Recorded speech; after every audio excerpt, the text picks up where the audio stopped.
Luego, las personalidades que nos acompañan, el doctor Carlos Alberto Colmenares, es un abogado destacado de Colombia, de Cúcuta.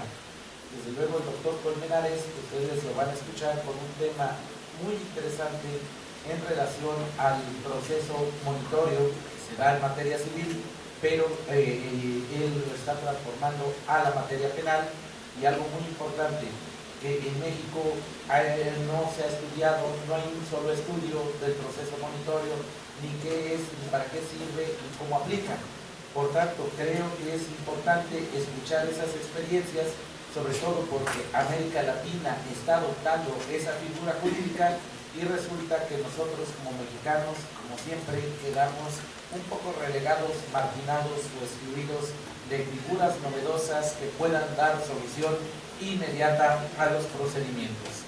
También escucharemos al doctor Lorenzo Bujosa Badel. Desde luego, él actualmente es mi asesor de tesis en la Universidad de Salamanca. Digo, prometo hacer una buena tesis, no prometo acreditar el examen de grado en enero, pero espero ya ser doctor en Derecho por la Universidad de Salamanca. Sin embargo, independientemente si me acreditan o no, yo estoy muy feliz, estoy muy contento porque al menos estaré intentando ser doctor en Derecho por Salamanca. Y claro, el doctor Lorenzo Bujosa, además de ser un gran amigo mío, es un excelente catedrático latinoamericano, en donde ustedes escucharán lo relacionado con las unidades procesales y el comparativo con la ley de enjuiciamiento criminal español. Y por último, escucharán a uno de los más grandes tratadistas en materia de prueba, al doctor Rodrigo Rivera Morales. El doctor Rivera Morales ha publicado 3 libros aquí en México, 2 con el editorial Flores Editor, 1 con el editorial Magíster, en relación a actos de investigación y prueba en el proceso penal, teoría práctica y análisis racional de la prueba, y ahora nos ha sorprendido con una magnífica obra que se llama Nulidades Procesales Penales, porque resulta que en el artículo 97 de nuestro Código Nacional hace referencia a la nulidad.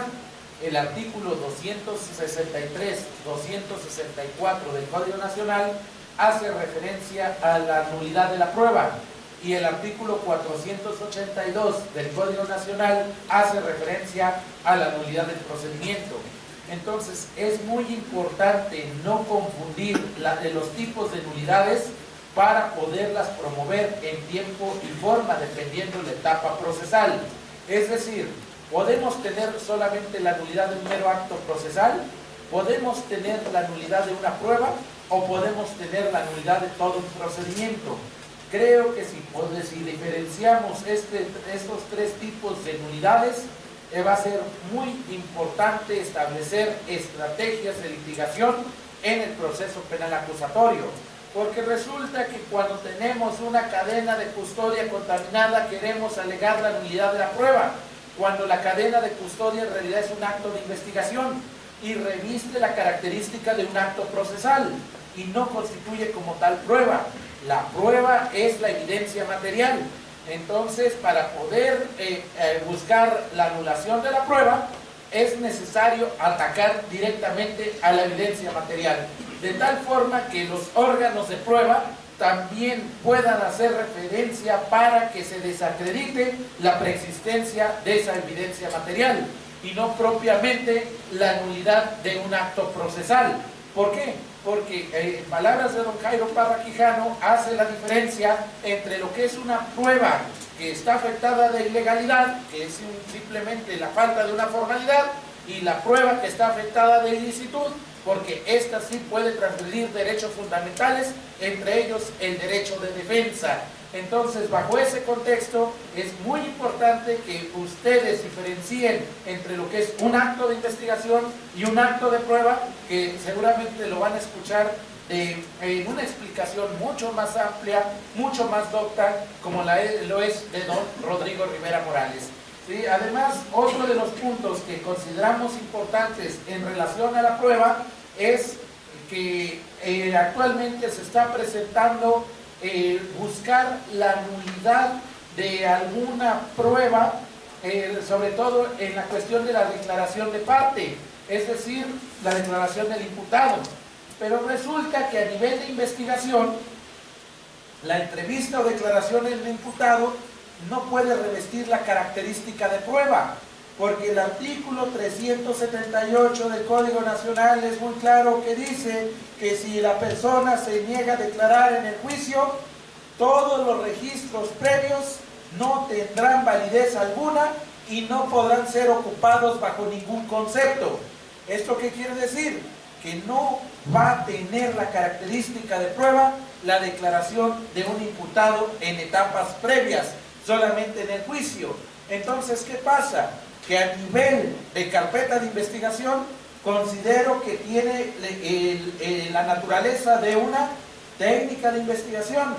A nivel de audiencia inicial, solamente en México reviste la característica de dato de prueba solo para resolver la situación jurídica en el término de las 72 horas que solamente nosotros lo tenemos.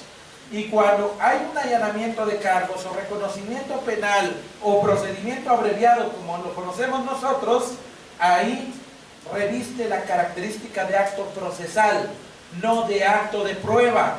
Es decir, no es necesario una confesión para un abreviado, sino simplemente un reconocimiento de la participación en el hecho para efecto de robustecer con las actas que constituyen como tal hasta ese momento un medio de prueba, para efecto de tomar una facultad decisoria y evidentemente una sentencia como lo marca el artículo 206 del Código Nacional. Pero el puro reconocimiento como tal, si éste no se encuentra legitimado con elementos probatorios en la carpeta de investigación, simple y sencillamente no podrá ser ocupado bajo ningún concepto. ¿Por qué? Porque no reviste la característica de prueba. Y claro, si le queremos dar ese contexto probatorio a un reconocimiento previo, estaríamos partiendo de una afectación del propio proceso y específicamente de la audiencia de juicio. Por eso, los reconocimientos que se puedan hacer en el procedimiento abreviado, en la suspensión condicional del proceso o en un acuerdo reparatorio restitutorio, no va a revestir la característica de prueba, sino solamente de un acto procesal. Y claro, sí puede revestir la característica de prueba cuando el imputado, en este caso el acusado, declare en el juicio.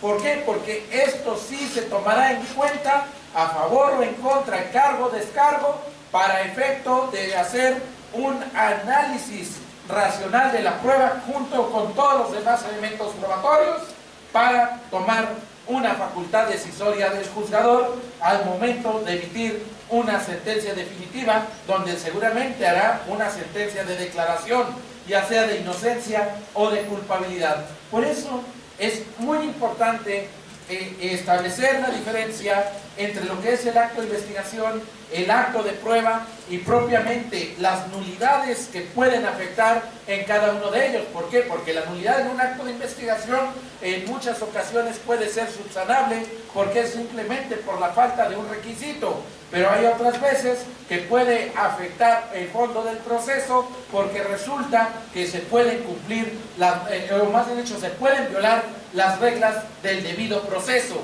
Y entendiendo el debido proceso como esas reglas claras y transparentes que están en igualdad de circunstancias para las partes y que esas reglas del juego no pueden ser sustituidas ni subsidiadas por a favor de una persona en contra de otra, porque entonces estaríamos en un plano de desigualdad y esto también puede ser una causa de nulidad. Entonces, sin mayor preámbulo, pues vamos a escuchar a los expertos que son aquí nuestros amigos procesalistas de muchos años de experiencia y que desde luego van a tocar estos temas con mayor profundidad y con el tecnicismo que se requiere en el ámbito del proceso penal y partiendo desde luego desde lo que es la estructura de la teoría del proceso. Muchas gracias. Sin pretender cansarles, es algunas diferencias y algunas semejanzas, que es lo que permite, lo que suele permitir el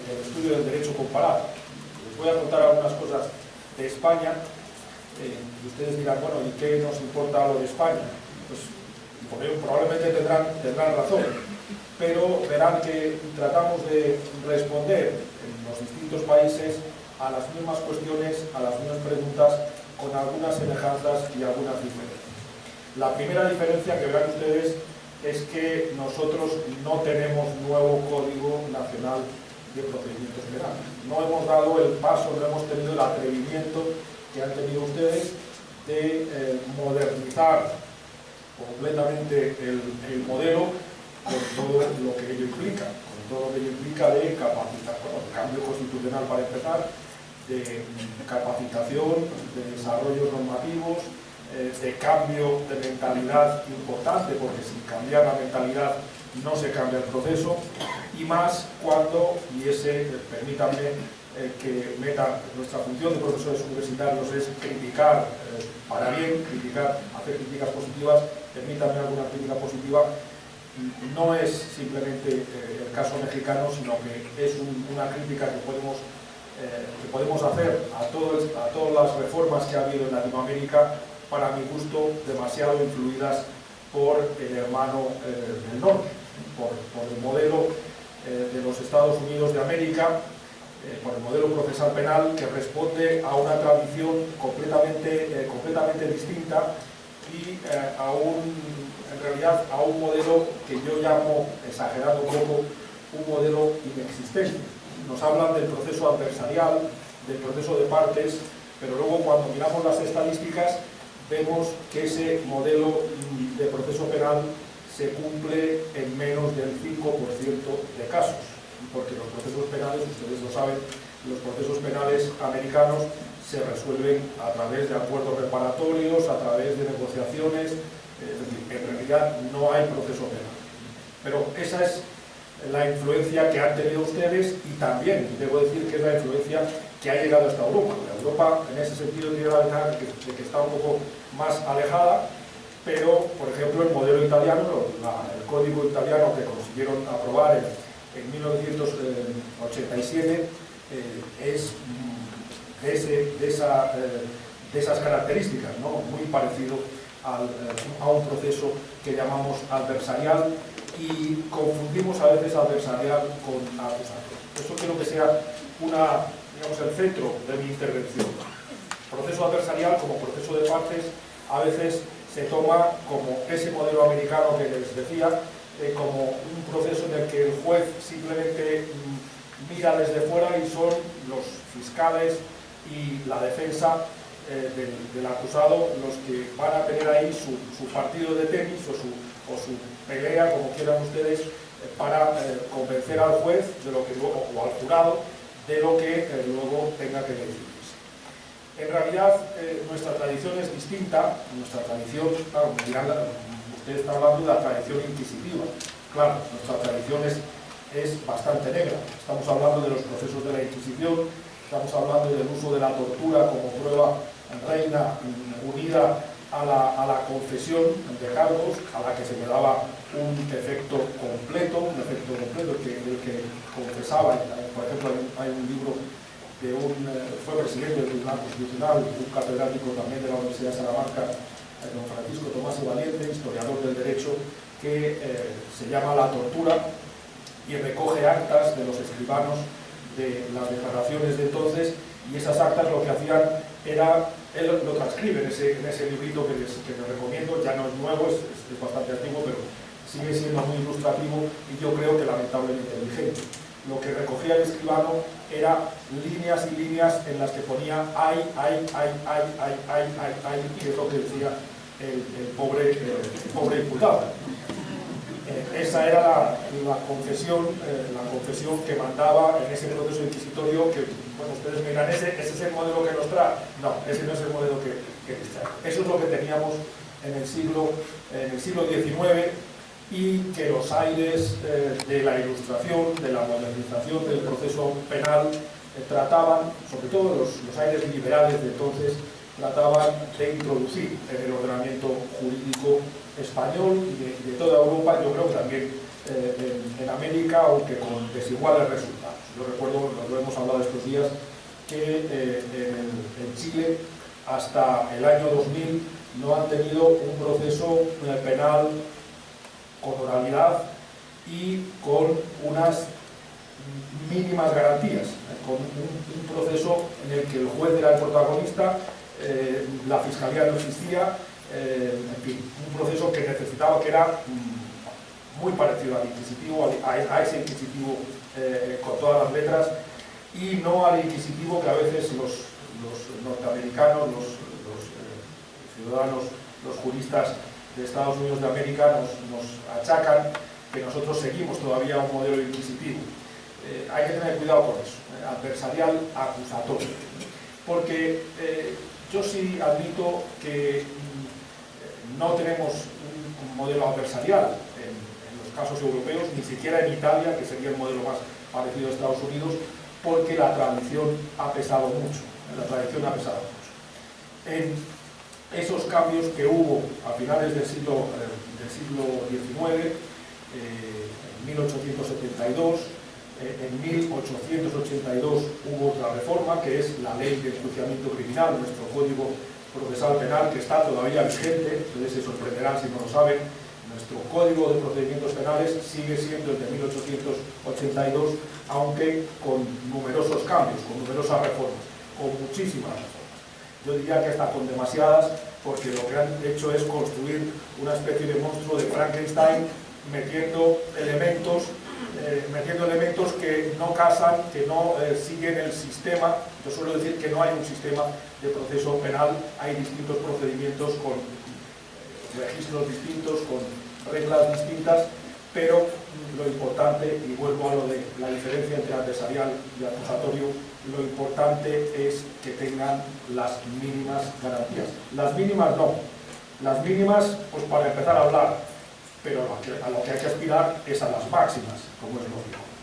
Y en eso ha tenido mucho que ver dos acontecimientos, para simplificar, dos acontecimientos que ocurrieron en el último tercio del siglo XX en España y algo antes en muchos otros países europeos. Me refiero a la constitucionalización que tuvo lugar, como saben ustedes, Italia y Alemania después de la Guerra Mundial, muchos otros países algo después, Portugal, España al final de las dictaduras, años 70, mitad de los años 70, en España Constitución de 1978, y luego, muy posteriormente, los países del este de Europa, al caer el telón de acero, al caer el muro de Berlín, que a duras penas, con dificultades, se han ido integrando al mundo de la democracia, al mundo de la democracia liberal en el mejor de los sentidos. Bueno, pues en esos contextos, ese proceso que sí tenía rasgos inquisitivos, que sí tenía rasgos, diríamos, autoritarios, ya se tiene que ver y se ve a través de un prisma distinto. Ese ha sido trabajo importantísimo en España de nuestro Tribunal Constitucional, pero en Alemania también el Bundesverfassungsgericht, el Tribunal Constitucional Alemán de Karlsruhe, ha tenido un papel importantísimo en la actualización y en la modernización del proceso penal alemán. En Italia también la Corte Constitucional también ha tenido esa labor no solo de modernización, sino de adaptación en realidad de ese código que habían casi copiado del modelo norteamericano a la realidad jurídica y a la realidad de las garantías constitucionales italianas, que es lo importante. Lo importante es que en el proceso penal se cumpla la exigencia de la protección de los derechos fundamentales, de la restricción y de la privación de los derechos fundamentales solo en los casos en que proporcionalmente sea imprescindible, porque si no nos vamos a encontrar con que lo que obtengamos no va a poder valer. Ese es el criterio, lo que debe tener preferencia, lo que debe tener prioridad son los derechos fundamentales en ese Estado social y democrático de derecho. Eso es algo que hizo, por ejemplo, les voy a mostrar un ejemplo, aprovechando algo que decía el maestro Constantino. en nuestro código, hasta hace 2 años, teníamos un artículo que iba completamente en contra de ese artículo que ustedes tienen en el Código Nacional de Procedimientos, y además iba en contra de todas las garantías constitucionales internacionales. Me refiero al artículo que decía que el juez debe exhortar al acusado a decir verdad, le debe exhortar a decir verdad. Pero claro, en la Constitución, en el artículo 24.2, tenemos un artículo que nos dice que el acusado tiene derecho a guardar silencio y a no confesarse culpable. Una contradicción evidente, pero que no fue, como les digo, no fue removida, no fue derogada de la Ley de Enjuiciamiento Criminal hasta el año 2015, en una de esas muchas reformas que les contaba. Entonces, la Constitución y las sentencias de nuestro Tribunal Constitucional ha sido la forma de leer el proceso penal español. De hecho, un colega nuestro y amigo, don Francisco Ramos Méndez, tiene, ya no sé qué edición tiene en su libro de proceso penal, tuvo la buenísima ocurrencia de llamar proceso penal lectura constitucional. Eso es lo que se ha hecho en todo este tiempo. Desde 1981, constitucionalizar el proceso penal, lo cual implica entender algunos artículos del Código Español derogados. Y otros que el legislador sí tuvo el poder político y la voluntad de reformarlos, de introducir mayores garantías, porque sobre todo en ese proceso que les decía había defectos importantes en cuanto a la investigación. Sí teníamos un juicio oral, un juicio con contradicción, con concentración, con publicidad, salvo excepciones, con inmediación, pero en la fase de investigación hasta la Constitución española la verdad es que había unos defectos importantes en cuanto a la defensa del imputado y también en cuanto a la participación de la víctima. La víctima ha tenido históricamente un protagonismo importante en el proceso penal español, a diferencia de otros países. Incluso el actor popular, cualquier ciudadano español, en la mayoría de procesos puede actuar como parte, y un rasgo que todavía mantenemos, a diferencia de ustedes, seguimos con el juez de instrucción, seguimos con el juez que dirige la investigación. Por tanto, nuestros fiscales son simplemente partes activas que piden diligencias al fiscal y que luego, en el momento de la finalización de la investigación, van a tener que decidir junto a la víctima y eventualmente junto a la acción popular, van a poder decidir si de los resultados de la investigación ha habido elementos suficientes, elementos materiales, como para acusar a algo de alguien, o sea, perdón, a alguien de algo, a un sujeto de unos hechos que estén tipificados como infracciones criminales. Entonces, ese ha sido uno de los ejes de transformación y de actualización, de modernización. Y repito, lo importante es introducir los rasgos principales del proceso acusatorio, aunque no necesariamente de un proceso meramente adversarial. Un proceso acusatorio en el que el juez, sin perder su imparcialidad, porque según mi criterio dejaría de ser juez, sí que pueda intervenir, pueda contribuir de forma activa como director del proceso a la convicción y a la búsqueda de la verdad, en definitiva, en la medida que nos podamos acercar a esa verdad de lo acontecido. El otro eje que ya les anunciaba es el de la internacionalización o el de la supranacionalización. Yo diría que los dos. Internacionalización en el sentido de, muy parecido a lo que ha ocurrido en Latinoamérica, en la creación de un conjunto, de un catálogo de derechos humanos, libertades fundamentales y de órganos encargados de su interpretación y aplicación. En América ese proceso, esa influencia ha venido algo más tarde, pero en Europa la verdad es que es muy importante el trabajo del Tribunal Europeo de Derechos Humanos para introducir los elementos esenciales informar el trabajo de los tribunales constitucionales, de lo que hablaba antes, para que modernizaran el proceso penal en toda Europa. Por ejemplo, la forma de entender el concepto de un proceso con dilaciones indebidas ha sido, ese concepto jurídico indeterminado, el cómo concretarlo ha sido construcción del Tribunal Europeo de Derechos Humanos, que acogió nuestro Tribunal Constitucional y se aplica en lo ordinario, en la jurisdicción ordinaria. Y sé que también tiene influencia en muchos tribunales de Latinoamérica.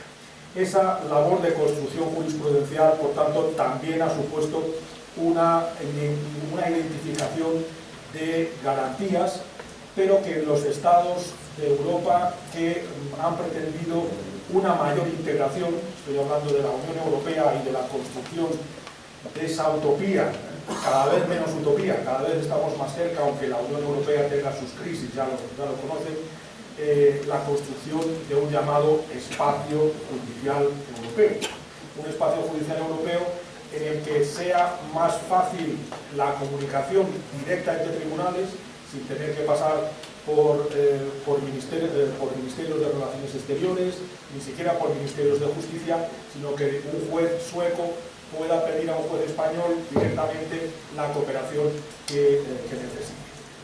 Eso precisa de otro elemento que es importante para esa modernización del proceso penal, es decir, una armonización mínima que establezca cuáles son los elementos fundamentales que no pueden faltar, porque si resulta que en Suecia hay algún problema de garantías importante, el juez español, cuando el juez sueco le va a pedir la cooperación, va a decir: no, lo siento mucho, pero yo es que si le mando a ese imputado, usted le puede condenar a pena de muerte, por lo tanto no se lo puede entregar. No es el caso, porque en la Unión Europea la pena de muerte está erradicada, pero ha habido casos con respecto, por ejemplo, a Estados Unidos de América. Entonces, es simplemente un ejemplo en que simplemente les quiero mostrar que ha habido un trabajo grande de uniformización, no de uniformización porque los sistemas son demasiado distintos, pero sí de acercamiento entre los sistemas. Y así se han ido construyendo unas garantías básicas que sirven como criterio constitucional a la hora de ver si el proceso penal cumple o no con esos parámetros de validez, con esos parámetros para que pueda entrarse en el juicio oral, y con esos parámetros para que el juez pueda decidir conforme a ese juego que ha habido, esa contradicción que debe haber habido, por lo menos posibilidad de contradicción en el juicio oral público concentrado, en el que uno tiene que ir ya estudiado, ya tiene que saber de qué van los temas, porque ahí habrá que resolver, habrá que sobre la marcha preguntar, a lo mejor recurrir o protestar de alguna manera si ve que hay alguna conculcación de garantías, ¿no? Entonces, de todo eso, luego el profesor Rivera va a concretar mucho más en cuanto a las posibilidades de nulidades procesales, pero yo simplemente quiero resaltar que toda esa evolución, todo ese acercamiento y modernización del proceso penal, lo que da lugar es a un reconocimiento también al máximo nivel del derecho a un proceso con todas las garantías, con las máximas garantías, que debe ser reflejado, que debe tener consecuencias durante el proceso. De manera que si hay alguna infracción a una de esas garantías fundamentales, va a tener una sanción procesal de nulidad, y lo ideal es que esa sanción de nulidad procesal se haga cuanto antes para no perder el tiempo, para que no lleguemos al momento de la sentencia y entonces el proceso sea inútil, el proceso sea un derroche de esfuerzos, un derroche de trabajo, de tiempo, de dinero también. Pues se trata de sanear cuanto antes el proceso, no solo el proceso civil, en el que estamos acostumbrados a que haya una audiencia saneadora, sino también en el proceso penal. Y ahí hay todo un mundo de discusiones con respecto al tema de la prueba, a la adquisición y admisión de las pruebas con el debido respeto a los derechos fundamentales, con el filo de la navaja de la posibilidad de caer en prueba ilícita y de que no podamos usar la prueba en esos supuestos. Ahí también hay una gradación, no es lo mismo una irregularidad en cuanto a la forma de practicar la prueba que una prueba, por ejemplo, obtenida simplemente interceptando unas telecomunicaciones sin autorización judicial. Las consecuencias serán radicalmente distintas porque la prueba ilícita, la prueba contraria a los derechos fundamentales deberá ser desconsiderada, deberá ser considerada nula. En cambio, una mera infracción de las formas que no ataña, que no vulnere ese derecho a un proceso con todas las garantías, eso supone una simple irregularidad que puede ser, como decía el maestro Camilo, subsanada. Simplemente les quería hacer esa panorámica general para que luego, si lo desean, entremos en mayores pormenores en el debate y en las preguntas y desde luego en las intervenciones de mis compañeros que les van a ampliar muchas de las cosas que yo he dejado simplemente apuntadas. Muchísimas gracias por su atención. En materia penal lo tienen dos legislaciones, lo tiene Chile y lo tiene España. Y desde ya, pues estoy convencido que no va a ser un tema pacífico, por cuanto tenemos todos, es decir, casi que automáticamente la estructura de lo que es un proceso. Hay actualmente un estudio importante liderado por el profesor Talgo, lo que tiene que ver con los sistemas jurídicos del mundo. Actualmente hay tres sistemas jurídicos: el sistema jurídico del Civil Law, el de Common Law y el sistema chino. Son los tres sistemas jurídicos del mundo. Y entonces otros vienen hablando de familia, de principios, en fin. Les he hablado del proceso dispositivo, del proceso inquisitivo, del proceso acusatorio y del proceso adversarial. Entonces, primeramente voy a estructurar qué es el monitorio, qué es el proceso monitorio, porque hasta eso hay polémica, si es un proceso, si es un procedimiento o si es una técnica o qué es el monitorio. Y que se toma como fuente el proceso monitorio civil para ir a la legislación penal. No es que sean modas ni que hayan olas, pero estoy convencido que toda América Latina va a tomar el proceso monitorio penal, así como ha venido sucediendo con el proceso monitorio civil. Pues bien, sin más preámbulos, vamos a precisar. En 1922 apareció un estudio de uno de los profesionalistas más grandes de Europa, más concretamente de Italia, que es Piero Calamandrei, discípulo de Chiovenda, y publica una obra que se llama El procedimiento monitorio. Y esto lo genera, y efectivamente vamos a hacer una radiografía muy rápida, lo que es la oralidad y la escritura. La oralidad ha sido más antiquísima que la escritura es reciente, y cuando aparece la escritura toma importancia un proceso para toda Iberoamérica que es conocido como el proceso ordinario, que se caracteriza por eso, por la escritura, por la lentitud, por el sacrificio y por el derroche de la actividad jurisdiccional. Entonces todo es ordinario, y al lado del ordinario pues nace lo que es el abreviado o lo que son los especiales. Cuando viene la conquista de la escritura, se logra establecer o señalar como una verdad averiguada que lo que no está en el proceso no está en el mundo. Es decir, que la escritura nos daba seguridad jurídica. Y hace el documento, y el documento ha tenido una gran importancia, sobre todo desde el punto de vista probatorio, pero hoy en día hemos avanzado, existen varias clases de documento, existe el documento elaborado, el manuscrito, el suscrito, el que tiene representación de voz y de imagen. y que hoy en día varias legislaciones han avanzado porque se presume su autenticidad, es decir, se puede llegar a un proceso en original o en copia del documento. Y hoy en día con la tecnología casi todos los documentos pues tienen representación de voz o de imagen. Por ejemplo, las entidades financieras en toda Iberoamérica ya no se preocupan por el papel, sino de llevar relaciones telefónicamente, y donde la voz juega un papel supremamente importante. Entonces, cuando aparece la escritura y aparece el documento y aparece el ordinario, la palabra pues no deja de ser sagrada. Es decir, antiguamente las relaciones de los hombres se fundamentaban en la palabra. La palabra, cuando se empeñaba, jugaba un papel importante.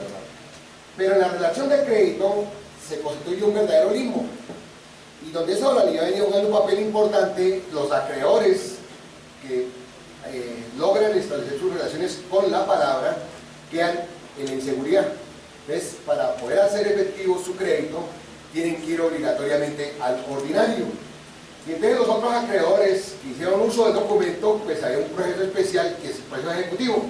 Y la gran diferencia entre el ejecutivo y el ordinario, como lo dicen la gran mayoría de tratadistas, es que el proceso ejecutivo se caracteriza por la certeza, por la pretensión cierta pero insatisfecha, y que termina con el pago. En cambio, el proceso ordinario es aquel donde el hecho se transforma en derecho, pero que nace con una demanda y paulatinamente van sucediendo unos pasos hasta llegar a buscar la seguridad jurídica que la entrega la cosa juzgada. Entonces, ¿qué pasa frente a los acreedores que no tienen título ejecutivo? Este es el documento, que es el presupuesto para aquellas obligaciones claras, expresas y exigibles.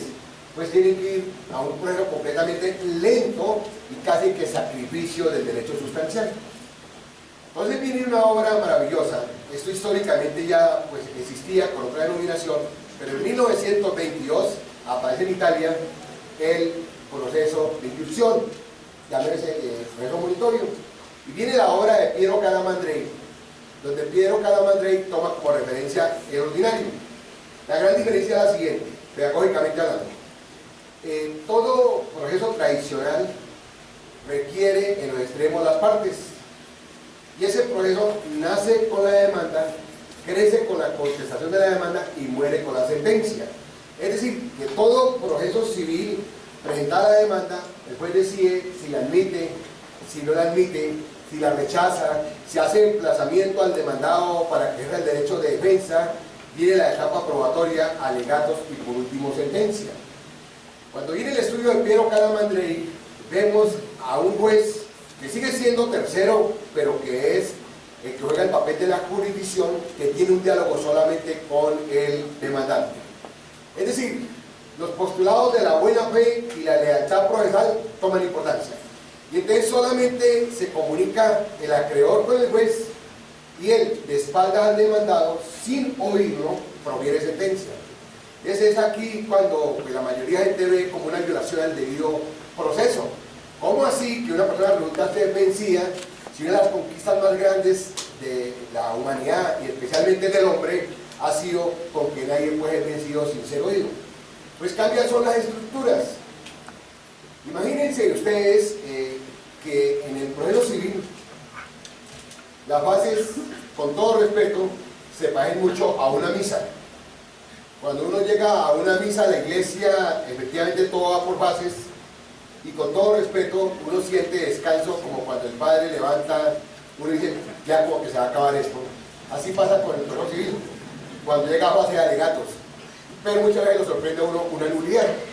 Entonces, para entender mejor el monitorio, imagínense una iglesia donde usted llega y el padre en la casa de Dios, al ingresar, lo recibe con la hostia.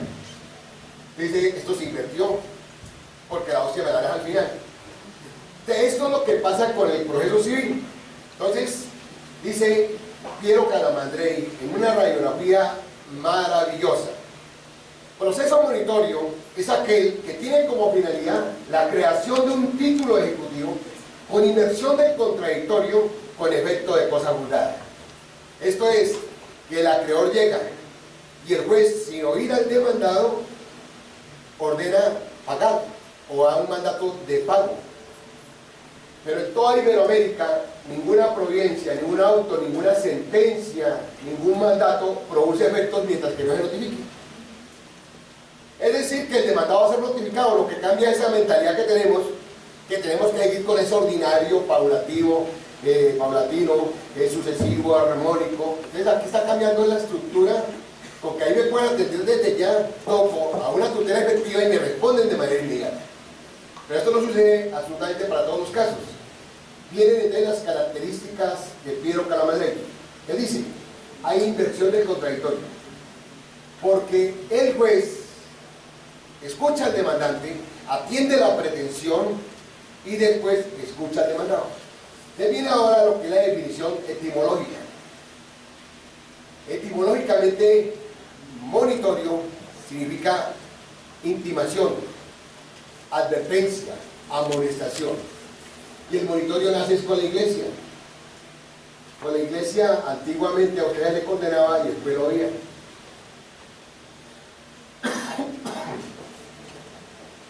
De manera que cuando viene el monitorio, que hoy en día es un proceso que da unos resultados maravillosos en otros países en materia civil, por ejemplo en Europa, en España, es el proceso número 1 que logró la descongestión de la justicia. Y es extraordinario. Entonces la mayoría de gente ya no va al ordinario, sino que va al monitorio, donde presenta una solicitud y es atendida la pretensión, pero que el demandado va a ser oído. Es dicho de otra manera, no hay monitorio si no se logra oír al demandado. El monitorio depende del demandado y no del demandante. Es decir, si no se logra intimar, pues no hay monitorio. Voy a hablar de lo que tiene que ver con el derecho comparado y hacemos un recorrido entre Europa y América Latina para los referentes de lo que es un monitorio y cuál es el fin del monitorio. Cuando viene la ley de enjuiciamiento civil para el año 2000, se anunció el proceso estrella va a ser el proceso monitorio, pero únicamente para relación de crédito, es decir, cuando la pretensión es el pago de una suma líquida de dinero y allí con una cuantía determinada. Hoy en día es indeterminada la cuantía en España y es el proceso estrella, o sea, hay unos resultados maravillosos. ¿Quién me sirve el modelo? Que yo no puedo comparar, no puedo confundir el modelo europeo con el modelo latinoamericano. En Latinoamérica ha habido proceso, pero no monitorio, sino proceso de estructura monitoria. Y voy con el primero de ellos, 1878. En 1878, el proceso de estructura monitoria nace en Uruguay. Pero para que sea, digamos, no solo práctico, sino para poder diferenciar lo que son las escuelas, en 1970 en Colombia nace un código que es el Código de Procedimiento Civil. En 1987 nace el Código Modelo para Iberoamérica, que es el Código Procesal Civil. Pero en 1878 ya Uruguay tenía precisamente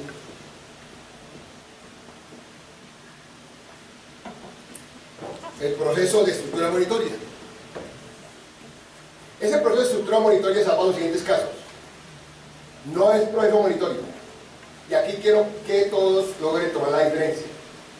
El proceso monitorio es el que tiene como fin crear un título ejecutivo cuando no existe documento. Es decir, hasta ahora estamos en una relación netamente de crédito entre un acreedor y un deudor. Desde en Alemania es donde ha tenido mayor importancia el proceso monitorio. Y en Alemania se clasifica que el proceso monitorio puede ser puro o puede ser documentado. En Alemania, si no hay principio de prueba, efectivamente basta con que el acreedor afirme que existe la relación de crédito y ha atendido el monitorio sin que exista prueba. Actualmente en Colombia se tomó como el modelo alemán, es decir, en Colombia tenemos monitorio puro.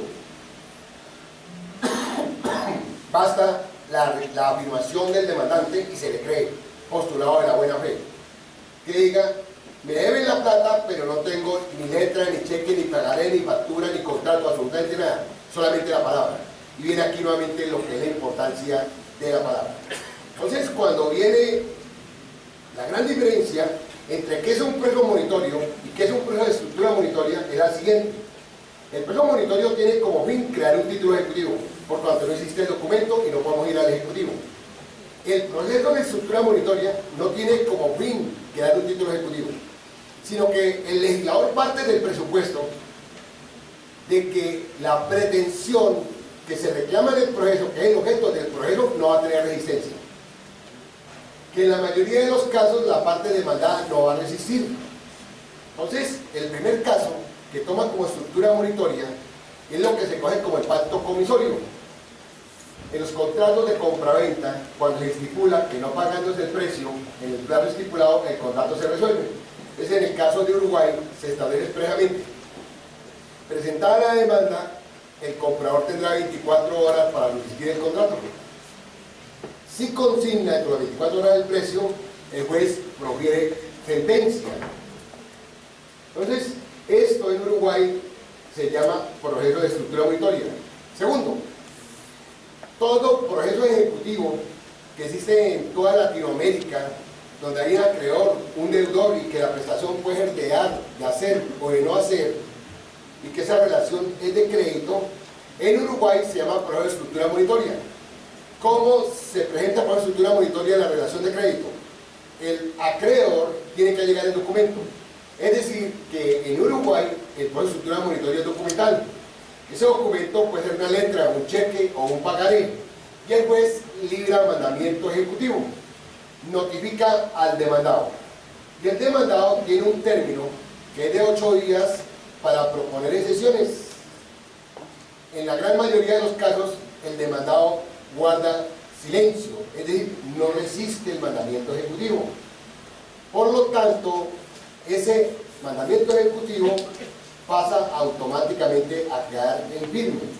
Entonces, esto se da también para pretensiones como la rendición de cuentas, el pago por consignación, o lo que se consta en otros países como también la restitución de bien inmueble arrendado, el lanzamiento, el desahucio o el desalojo. Esto es, cuando hay una relación o un contrato de arrendamiento entre un arrendador y un arrendatario, en casi toda América Latina está establecido que no todos los habitantes son propietarios de los inmuebles y que la gran mayoría paga arriendo. Y que es cierto que una de las estadísticas más altas en América Latina, después del Ejecutivo, son estos procesos de relación arrendaticia, donde el arrendatario no tiene cómo pagar el arrendamiento. Entonces, en el caso de Uruguay, se llega a la prueba de contrato de arrendamiento, el juez admite la demanda y le da un plazo de 10 días al demandado para que conteste la demanda. Si no contesta la demanda, queda en firme la restitución del bien inmueble arrendado. En 1970, en Colombia, les decía a ustedes, se lleva a cabo el Código de Procedimiento Civil, pero no se llaman procesos de estructura monitoria, sino que allí se denominan expresamente procesos abreviados. Si uno mira el Código de Procedimiento Civil de Colombia y el Código General del Proceso de Uruguay, va a notar que lo que en Uruguay se llama proceso de estructura monitoria, en Colombia se llama proceso abreviado, y que parte del presupuesto que el demandado no se va a oponer a las pretensiones. Entonces sigo con otro país, Chile. En Chile existe el proceso monitorio en materia penal y existe el proceso monitorio en materia laboral. Culturalmente el juez es una figura importante en toda la sociedad. Cuando el trabajador va en Chile ante el juez porque el empleador no le paga, el empleador simplemente requiere, intima al empleador para que pague. Y en el 98% de los casos, el empleador inmediatamente paga, porque ya es un juez de la República el que lo requiere para que pague. Es decir, que en el caso de Chile, el monitorio no tiene como finalidad ni la creación de un título ejecutivo, ni la estructura que tenemos en Uruguay, sino únicamente para asuntos de materia laboral, entre el empleador y el trabajador. Pero también en materia penal, pero más concretamente para aquellas, para la pena, cuando la pena consiste en multa. Más adelante, pues, cuando llegue ya a la parte penal, hablaré de lo que es la legislación chilena, el proceso monitorio penal y luego la de España. Viene Perú. En Perú el monitorio no tiene nada que ver con el derecho laboral, ni con el derecho civil, ni con la creación de un título ejecutivo. Tiene que ver con la investigación de la paternidad. La madre llega y afirma quién es el padre. Y si no era el padre, se proviene sentencia declarando la paternidad. Pero esa providencia no produce ningún efecto hasta que no se notifique al presunto demandado. Y el demandado tiene dos alternativas. Si firma y está de acuerdo, pues queda firme. Y si se opone, se convierte en un ordinario. En todos los países donde se ha establecido el monitorio, la característica esencial del monitorio es que depende del demandado. Si el demandado guarda silencio, o firma, o se allana, o acepta, queda firme con efecto de cosa juzgada el mandato o la providencia del juez. Pero si resiste, en todos los casos se abre un ordinario, es decir, va a ir a un por audiencias donde se recaudan las pruebas, se hacen los alegatos y se prohíbe la sentencia a favor de quien tenga el derecho desde el punto de vista sustancial. En la legislación de Perú, la cual pues admiro y estoy de acuerdo con ella, cuando uno ve los antecedentes del legislador, cuál fue la razón por la cual se estableció el monitorio en materia de investigación de la paternidad, se tomó como presupuesto, abro comillas, y se dijo, porque las mujeres siempre dicen la verdad, y yo estoy de acuerdo con eso.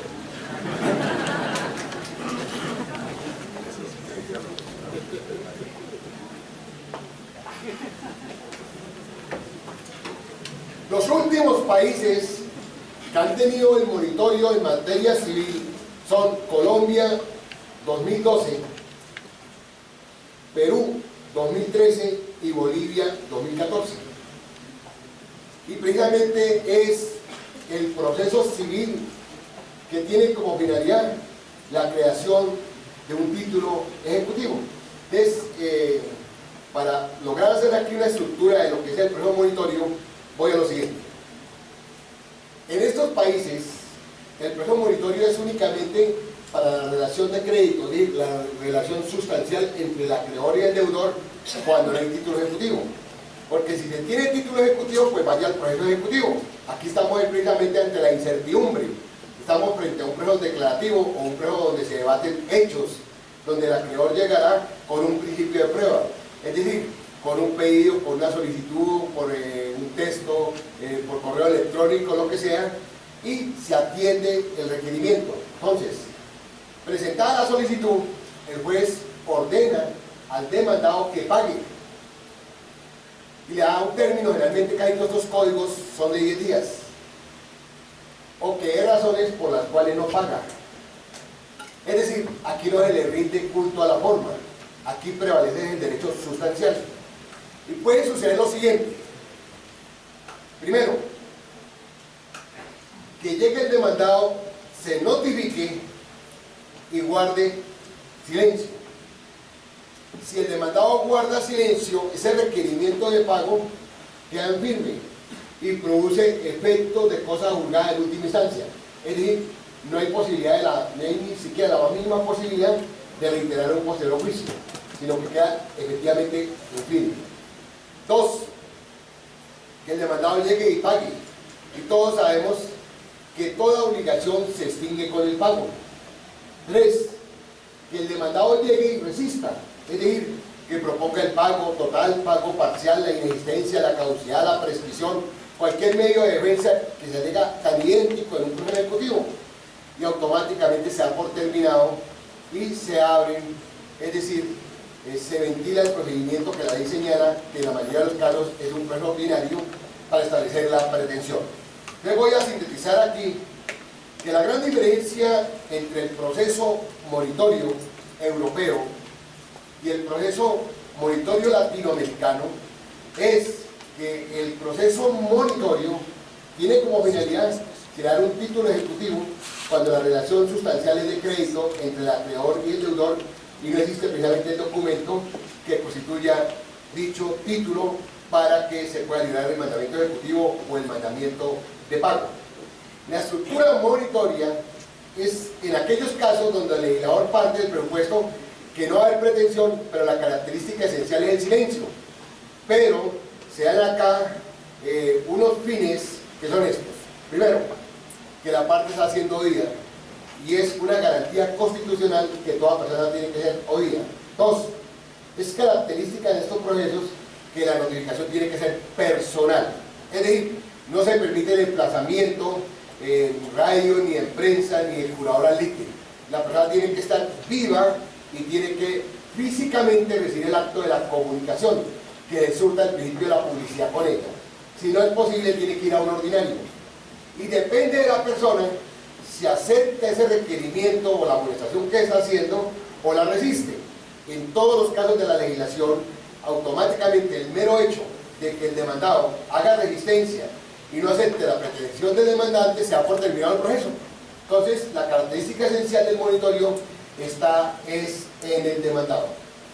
Pues bien, toda esta experiencia ha sido llevada a dos legislaciones. Primero fue en el caso de Chile, pero en un homicidio, pues lógico que en un homicidio no va a aplicar un monitorio. Si estamos hoy en día, hemos avanzado sobre todo en derechos humanos y en las garantías esenciales de todo proceso, sino se tomó como referencia únicamente aquella pena que consista en multa o el equivalente en trabajo para la comunidad. Y entonces, cuando se trata de una multa, sencillamente el Ministerio Público o la Fiscalía profiere el mandato o la orden cumpliendo unos requisitos. Primero, que se logre individualizar, que se establezcan los hechos con certeza y que existan las pruebas que verifiquen esos hechos y se logra establecer cuánto es el monto de la multa. Hay una gran motivación en lo que tiene que ver en Chile y los resultados han sido extraordinarios por cuanto la persona tiene 15 días para pagar y si pagan los 15 días se le descuenta el 25% de la multa. Y entonces la mayoría de personas pues hacen uso de esta oportunidad y pagan. Entonces con esto se consigue pues una de las características del proceso, que es la celeridad, y efectivamente se logra descongestionar la justicia, que es uno de los fines. Pues en España, en el año 2015, en el mes de octubre, se propuso y el 6 de diciembre empezó a regir, también en lo que tiene que ver con las multas, y los resultados han sido extraordinarios. Entonces, estoy convencido que en todos los países de América Latina, donde efectivamente todos los códigos penales tienen la multa como pena, se van a establecer el proceso monitorio. En el caso de España, la persona tiene 15 días. ¿Qué sucede? El fiscal presenta el mandato, es decir, lo que estamos hablando en este momento del monitorio como tal, pero lo presenta siempre a un juez, tanto en Chile como en el caso de España, tiene que haber un juez, o sea, un tercero imparcial, investido de jurisdicción, que es la garantía frente a las partes. Y ese tercero imparcial profiere un auto, y ese auto se tiene que notificar personalmente a esa persona que supuestamente ha violado una norma, y la persona, si guarda silencio, se entiende que no está de acuerdo con el monitorio, se da por terminado. La persona, si acepta expresamente o paga la multa, se debe entender que efectivamente hace tránsito a cosa juzgada. De ninguna manera se están violando ninguna garantías a la persona, porque se mantiene la presunción de inocencia, hay seguridad jurídica y de él es que depende si efectivamente hay monitorio o no hay monitorio. Basta con que guarde silencio o basta con que se oponga o con que se resista y efectivamente fracasa el proceso penal monitorio y tiene que ir el fiscal por los cauces que determina la ley en la respectiva legislación. De esta manera dejo para todos ustedes, en Chile pueden consultar el artículo 392 del Código de Procedimiento Penal de Chile, y encuentran allí el monitorio, o artículo 803 bis de la Ley de Enjuiciamiento Criminal de España, donde van a encontrar también el monitorio, y estoy convencido que toda América Latina efectivamente va a jugar un papel importante en lo que tiene que ver el proceso monitorio penal. Muchas gracias a todos.